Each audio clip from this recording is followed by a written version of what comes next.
Okey, seterusnya soalan nombor 14 pula. Okey, nombor 14. Semasa pembuatan sabun dalam makmal, oh yang ni tadi.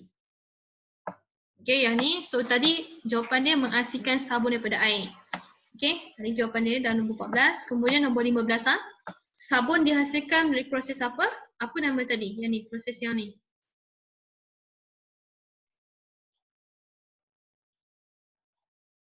Proses yang ni. Minyak kelapa sawit campur dengan alkali, kemudian awak didihkan untuk dapatkan air dan juga sabun. Okey. So dia adalah saponifikasi. Betul. Saponifikasi. Saponifikasi adalah proses untuk menghasilkan sabun. Okey. Manakala pengesteran, apa pengesteran? Kita nak dapatkan ester tu, alkohol tu, pengesteran. Penapaian pun sama untuk mendapatkan alkohol, pengesteran. Dan juga pempolimeran. Pempolimeran tu macam mana? Pempolimeran. Pempolimeran adalah, ingat balik, molekul yang kecil iaitu molekul kecil, monomer, kita gabungkan untuk menghasilkan polimer. Itu pempolimeran. Okey, pempolimeran. Pengesteran. Esteran je. Kecuali pengesteran itu tak untuk menghasilkan alkohol. Bukan penapaian saja ke untuk menghasilkan alkohol? Pengesteran. Esteran.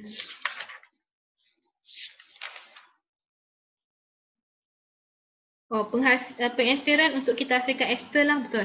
Daripada asid organik kita hasilkan ester. Bau yang wangi. Okey, daripada buah-buahan.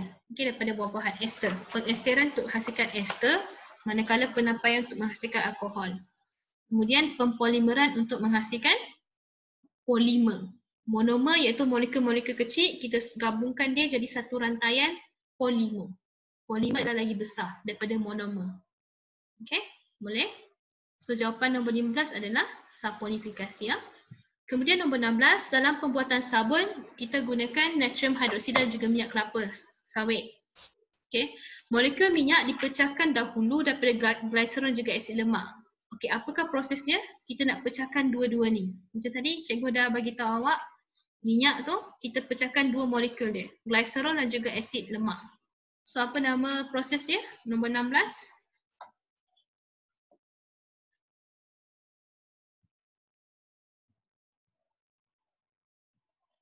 Yang ini. Cuba tunjuk balik kat nota kalau awak lupa. Yang ni. Kita nak pecahkan asid lemak dengan glycerol, kita campur dengan air. Melalui proses ni, hidrolisis. Hidrolisis. Daripada sini kita boleh hasilkan glycerol juga lemak. Okey, boleh faham ah? So, maksud dia kat sini kita guna hidrolisis. Ingat tak cikgu cakap hari tu? Hidrolisis. Lisis tu maksudnya kita pisahkan, kita halang. Kita musnahkan, itu maksud dia, lisis dalam bahasa sains. Lisis maksudnya kita halang, kita kita pisahkan dia. So hydro tu air. So kita gunakan air untuk pisahkan glycerol dan juga asid lemak. Okay, so jawapan paling tepat adalah hidrolisis. Okay, hydrolisis isnya ini. Elektrolisis maksudnya kita gunakan elektrik untuk musnahkan dia, untuk pisahkan dia. Okay, pemvulkanan, apa pemvulkanan? Pemvulkanan apa? Apa tu pemvulkanan? Ingat balik pemvulkanan? Kita nak hasilkan apa ni? Proses pemvulkanan ni.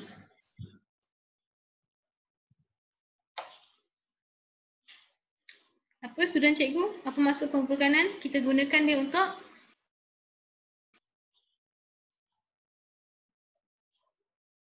menghasilkan apa? Menghasilkan? Yang lain mana? Alia Syazwani je selalu jawab dengan cikgu.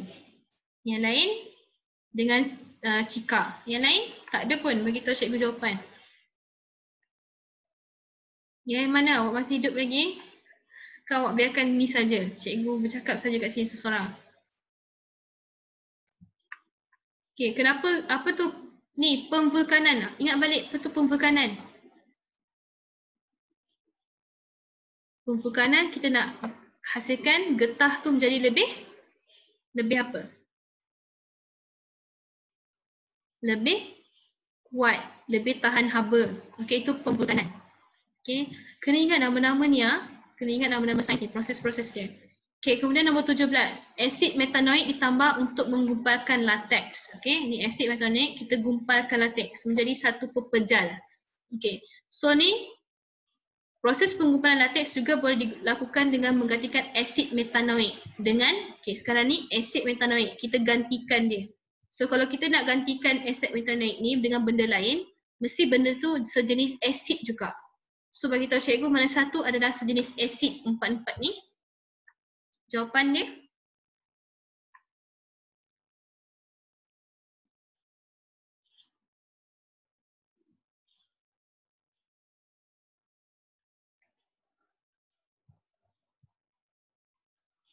cuka.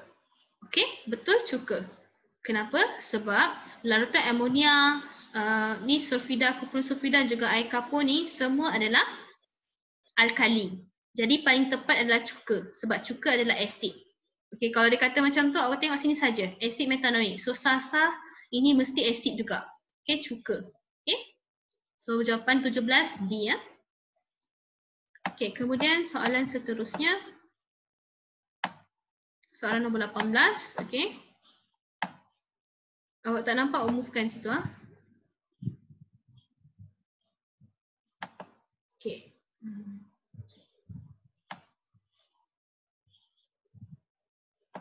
Okey,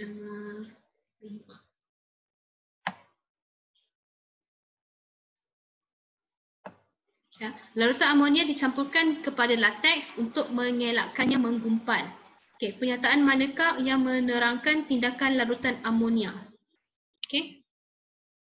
Sekarang ni larutan amonia tu kita campurkan dengan lateks tu. Tujuan dia untuk kita elakkan menggumpal. Ini lebih gumpal. Okey. Awak ingat balik mana satu kenapa kita kena letakkan larutan amonia tu? Ingat balik nota yang minggu lepas, baru je minggu lepas kita belajar. Saya tunjukkan nama.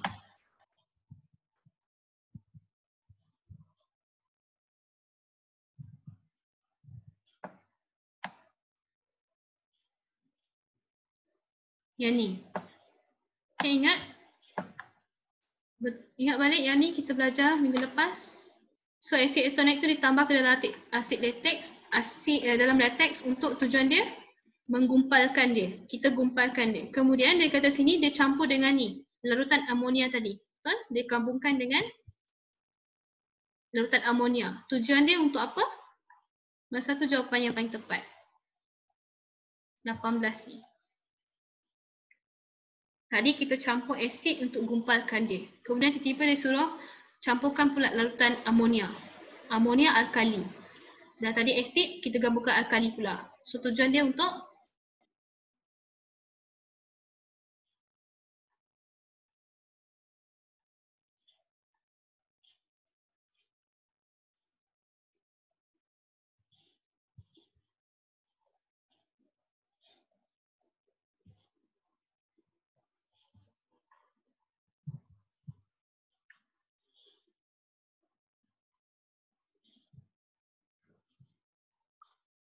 ni student cikgu apa jawapan dia?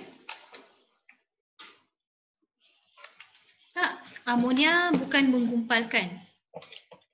Okey, yang menggumpalkan dia, okey, kita tengok balik nota. Cikgu tunjukkan awak. Okey, nampak kat sini. Okey, tengok ah. Ini adalah molekul getah. Molekul getah bercharge negatif. Okey, negatif. Kemudian kita gabungkan dengan asid etanoik. Okey, kita gabungkan dekat sini supaya apa tau? Supaya okey, asid tu adalah charge dia positif. Bila dia bergabung dengan zarah getah yang ni charge negatif, so dia akan menunjukkan dia akan jadi neutral. Bila neutral, membrane protein tu akan pecah dan kemudian latex ataupun getah tu jadi dia akan bergabung antara satu sama lain. So tu bila kita letak asid etanoik ataupun kita letak asid lah, kita campurkan pada getah. Manakala kalau kita letakkan larutan amonia, okey, kan tadi cikgu cakap larutan amonia dia bercharge negatif. Okey, bila negatif campur dengan positif tadi, okey, neutral tadi, dia menyebabkan penghasilan ni, colloid. Colloid tu apa? Dia berkeadaan macam berpejar dengan cecair. So dia mengelakkan daripada dia tergumpal balik. Dia kering, macam jadi satu benda yang keras. So kalau bentuk colloid dia masih macam bentuk yang basah-basah sikit. So dia tidak terlampau keras lah, tak terlampau bergabung, menggumpal macam tu. Okay, itu tujuan larutan amonia ke atas latex tu. Okay, so boleh faham? Okay, cikgu harap korang tengok ni balik. Okay, minggu lepas ada cikgu explain yang ni. So jawapan yang paling tepat mana satu? Nombor 18 ni.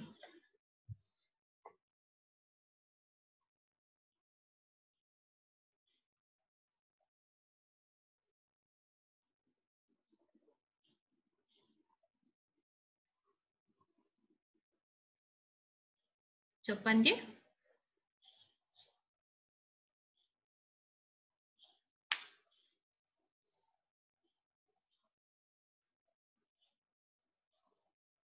okay, jawapan dia adalah A. Kenapa cikgu kata A? Oh, tengok ah. Tadi ingat tak? Larutan amonia tu bercharge negatif. Okay, sekarang ni awak anggap latex tu dia sudah menggumpal. Dia dah tergumpal.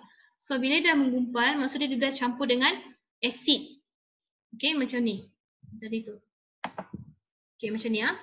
So, tadi sebenarnya kalau tengok zarah dia macam ni. Zarah getah tu. Dia bercharge negatif. Kemudian kita campur dengan asid ke dalam ni. So, asid bercharge positif.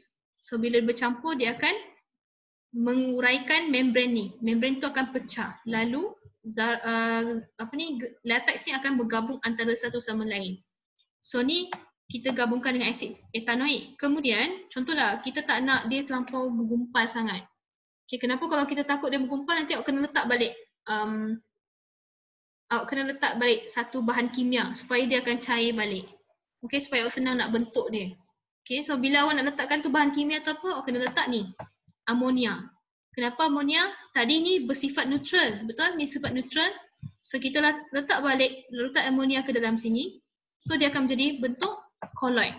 Kenapa colloid? Sebab sini dia dah neutral. Awak campur dengan amonia yang bercharge negatif. Okay, ni hidroksida, ion hidroksida. Dia ada ion hidroksida. So dia akan letak, kita campur dekat sini, dia akan membuatkan dia bersifat negatif. Okay? Dan juga dia akan menghasilkan air dekat sini. So dari situ dia jadi colloid. Colloid tu awak ingat macam yang slime tu. Pernah main, kan yang ada, pernah nampak tak mainan slime tu? So tu macam tu lah, itu bentuk colloid. Iaitu dia tidak terlampau cecair, tak terlampau pepejar. Dia tengah-tengah, tu bentuk colloid. Okay, so jawapan yang paling tepat untuk soalan ni adalah A. Ion hidroksida yang bercharge negatif dalam larutan amonia meneutralkan ion hidrogen acid yang bercharge positif yang terdapat dalam latex. So jawapan dia adalah A, yang paling tepat. Okey, boleh yang lain? Faham ah? Okey, seterusnya nombor 19. Okey, 19. Apakah monomer bagi getah asli? Okey, monomer maksud dia molekul kecil bagi getah asli. Maksud dia getah asli adalah polimer, molekul yang besar. Okey, so apakah monomer bagi getah asli? Jawapan isoprena. Okey, betul isoprena. Okey, getah asli dia adalah isoprena. Ya, C, betul. Okey, cikgu nak tanya, asid amino ni monomer kepada apa? Asid amino. Cikgu selalu tekankan asid amino ni apa? Ingat balik student cikgu? Apa dia? Dia adalah daripada monomer kepada protein. Okey, ingat? Ingat ah, protein adalah polimer. Polimer kepada asid amino. Ya, betul. Okey, kalau chlorotena apa dia? Apa pula kalau chlorotena? Monomer polimer dia apa? Chlorotena. Ada dalam nota awak. Dia adalah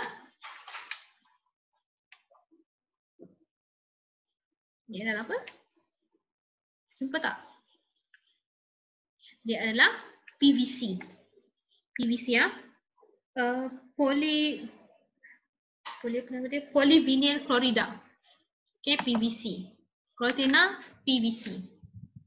Okay, monomer dia, polimer dia adalah PVC. Okay. Manakala glukosa, apa dia punya, glukosa apa dia punya polimer? Kanji, pandai. Okay, betul. Kanji.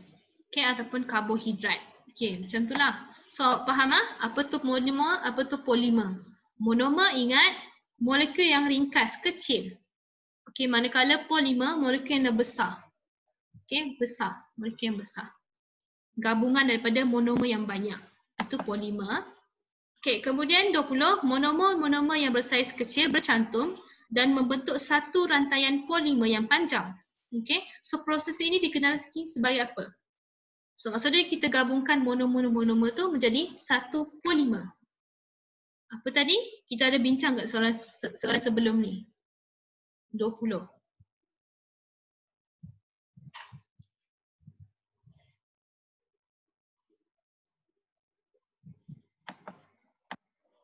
Jawapan nombor 20? Ada tadi kita dah bincang soalan sebelum ni.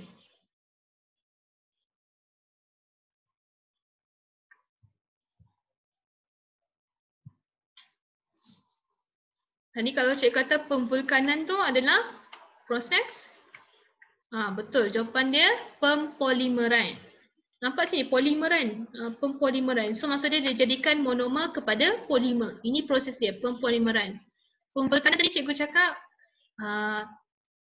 kita jadikan latex tu lagi tahan haba, kuat. Okay, so itu pemvulkanan. Okay, tapi penggumpalan tadi apa? Penggumpalan latex tadi, kita gumpalkan dia, penggumpalan. Pengesteran, ester tadi. So jawapan paling tepat C. Okay, C. Okay. Kemudian 21. Okay, yang 21 ni. Nampak je macam ni molekul getah, lepas tu S ni apa?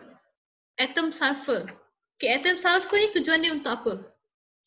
Ni kata sini, rangkai silang antara molekul-molekul getah. Tujuan dia untuk apa?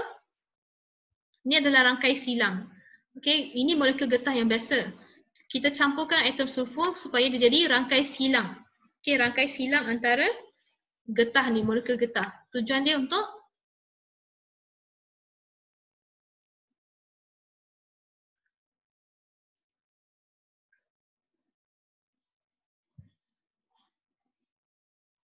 apa jawapan dia?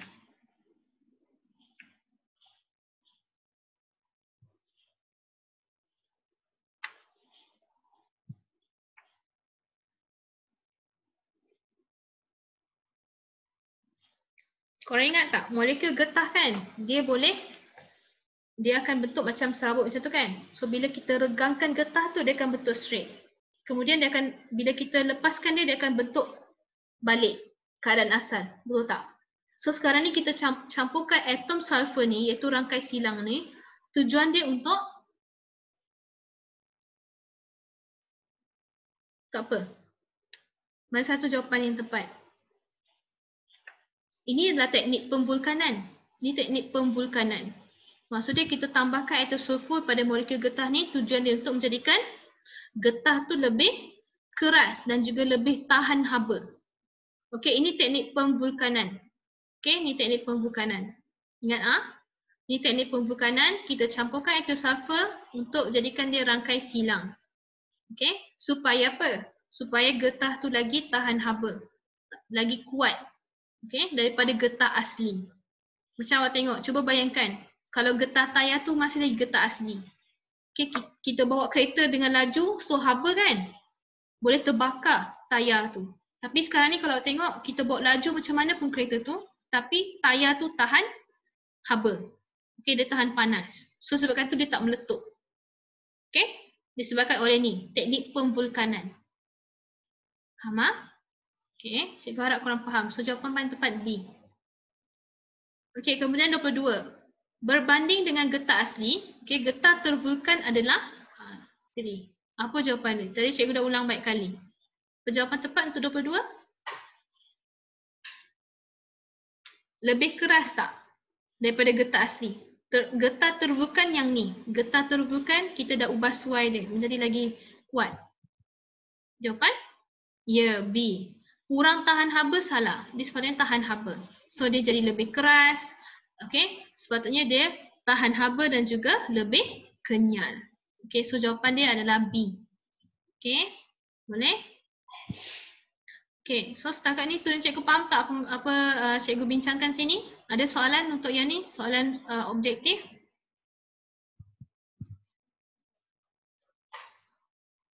Okay.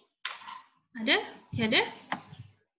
Okay, faham ah? Okay. Cikgu harap korang faham. Sebab sini pun kita macam ulang kaji juga. Betul? Kita ulang kaji balik soalan-soalan tu. Okay. So sekarang ni cikgu nak masukkan kertas 2. Tapi nantilah kita masuk kertas 2. Okay, so sekarang ni cikgu stop sampai sini saja. Boleh? Tadi dah, siapa tu yang tak dapat kopi ni? Cikgu nak korang buat sendiri kat rumah dulu. Kertas 2 ni. Awak tak payah download, tak payah photostat pun tak apa. Tulis jawapan je. Yang penting awak download. Siapa yang tak dapat lagi download yang ni, cikgu boleh bagi balik link tu.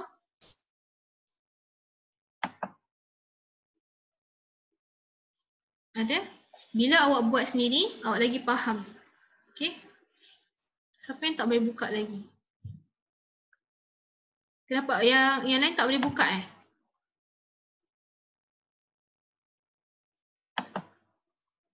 Cikgu hantar personal. Kalau cikgu bagi kat sini bentuk bentuk PDF, boleh tak? Sekejap, cikgu hantar sekejap. Cikgu hantar bentuk PDF sini ya.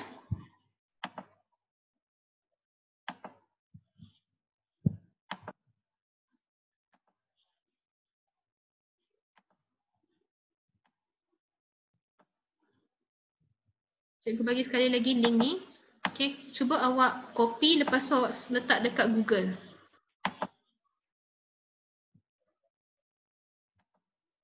Awak copy link ni, lepas tu awak letak kat Google. Cuba boleh tak buat? Kalau tak, cikgu akan bagi bentuk PDF. Sekejap ya.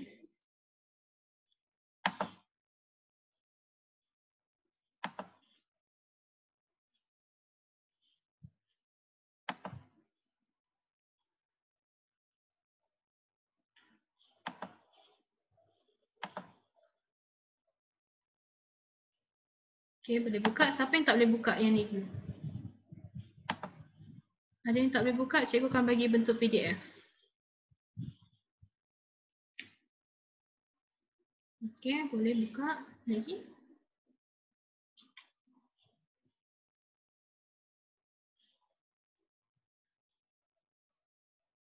Okay, boleh. Okay, boleh ya. Ini yang lain. Siapa yang tak boleh buka lagi? Ada? Okay, so yang boleh buka ni, okay, nanti awak just download, lepas tu nanti awak tulis jawapan je. Nanti masa buka center nanti cikgu akan bagi awak handout ni, print ni. Sebab cikgu dah photostat dah. Tapi sebab kita dah kena macam ni kan, so cikgu tak boleh bagi awak. Awak download saja, tulis kat kertas, so nanti baru kita bincang. Awak tengok jawapan awak dengan cikgu, adakah sama?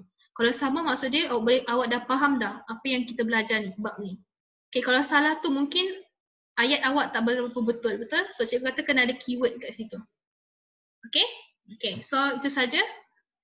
So cikgu end meeting sini kalau tak ada siapa-siapa tanya soalan. Ada soalan? Okay, dah? Okay, so itu saja. Terima kasih.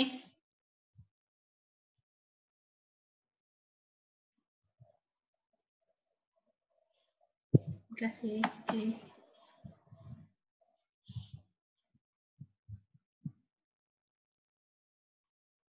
Okay.